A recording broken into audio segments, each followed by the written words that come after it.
মিত্ৰজোঁটৰ প্ৰাৰ্থী নিৰ্মল ব্ৰহ্ম ডাঙৰীয়া বিপুল ভোটত ইয়াৰ পৰা জিকিব। অসমৰ 5টা উপনিৰ্বাচনতে মিত্ৰজোঁটৰ প্ৰাৰ্থী বিপুল ভোটত জয় হ'ব বুলি আমি আশা কৰি আগবাঢ়ি আছোঁ। প্ৰত্যেকবাৰ যাৰ লগত হয় তাৰ লগতে হ'ব।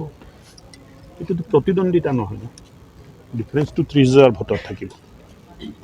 আজিতো আমি নমিনেশ্যন দিব আহিছিলোঁ, আমি ভাবিছিলোঁ যে চিডলি প্ৰত্যেকবাৰৰ নিচিনাই এবাৰো খুব ভাল ফলাফল হ'ব। মিত্ৰজোঁটৰ প্ৰাৰ্থী নিৰ্মল ব্ৰহ্ম ডাঙৰীয়া বিপুল ভোটত ইয়াৰ পৰা জিকিব। অসমৰ 5টা উপনিৰ্বাচনতে মিত্ৰজোঁটৰ প্ৰাৰ্থী বিপুল ভোটত জয় হ'ব বুলি আমি আশা কৰি আগবাঢ়ি আছোঁ। মূল প্ৰতিদ্বন্দ্বিতা কাৰ লগত হ'ব ইয়াতে? কাৰ লগত প্ৰতিদ্বন্দ্বিতা হ'ব? প্ৰত্যেকবাৰ যাৰ লগত হয় তাৰ লগতে হ'ব। এইটোতো প্ৰতিদ্বন্দ্বিতা নহয় ন, ডিফাৰেঞ্চটো 30,000 ভোটত থাকিব। আজিতো আমি নমিনেশ্যন দিব আহিছিলোঁ, আমি ভাবিছিলোঁ যে বহুত ৰাইজ আহিব নালাগে, ৰাইজটো নিজে নিজে ওলাই আহিছে। চ' এইটোৱে দেখুৱাইছে যে মুখ্যমন্ত্ৰীয়ে কৰা ভাল কাম ৰাইজে আশীৰ্বাদ দিবলৈ হিলদুল ভাগি নিজে নিজে ওলাই আহিছে। চামগুৰি কিন্তু আটাইতকৈ হট চিট বুলি ক'ব পাৰি, গৰম হৈ আছে পৰিৱেশ, ৰাজনৈতিক পৰিৱেশ। কোনো চিট গৰম ঠাণ্ডা নহয়। কংগ্ৰেছ তাতেও গৰাখহনীয়াৰ সন্মুখীন হৈ আছে। কংগ্ৰেছ নিজৰ মাটিটো ৰাখিব পৰা নাই। কংগ্ৰেছ এৰি মানুহে মিত্ৰজোঁটৰ প্ৰাৰ্থীক জয় কৰাৰ কাৰণে আগবাঢ়ি আহিছে। সেইকাৰণে কংগ্ৰেছ যি টি কথা কোৱা আৰম্ভ কৰিছে। মই ভাবোঁ যে একো মানে ইয়ে নাই, যাতে জিকিব।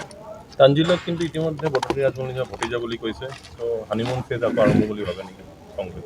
কৈছে ভতিজা যদি হয়, ভতিজা কৈছে, কি আপত্তি আছে? এইবিলাকত ৰাজনীতি নাই। মোৰ কথাটো স্পষ্ট যে কোনে কি কৈছে, কোনে কি কৰিছে, এইটো ডাঙৰ কথা নহয়। ৰাইজে কি বিচাৰিছে নিৰ্বাচনত, এইটোৱে ডাঙৰ কথা। গণতন্ত্ৰত ৰাইজে ৰজা, আৰু ৰাইজে যি বিচাৰে এইটোৱে সফল।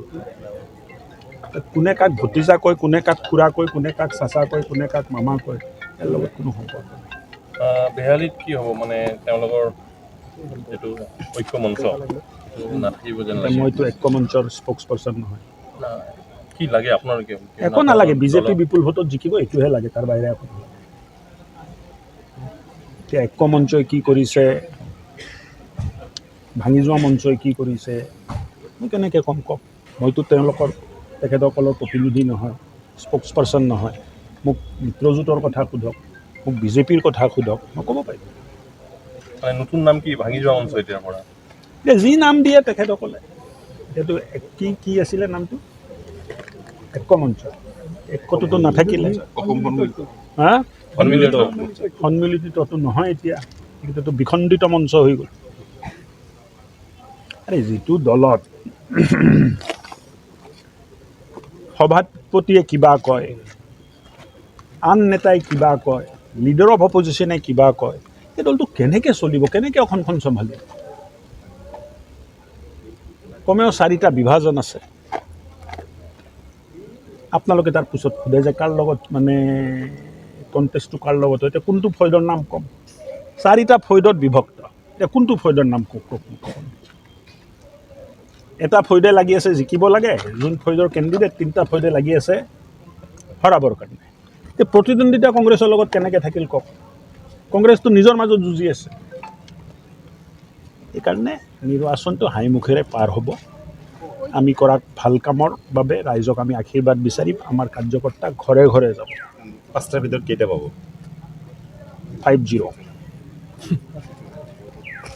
ঠিক, 5টা থেংক ইউ।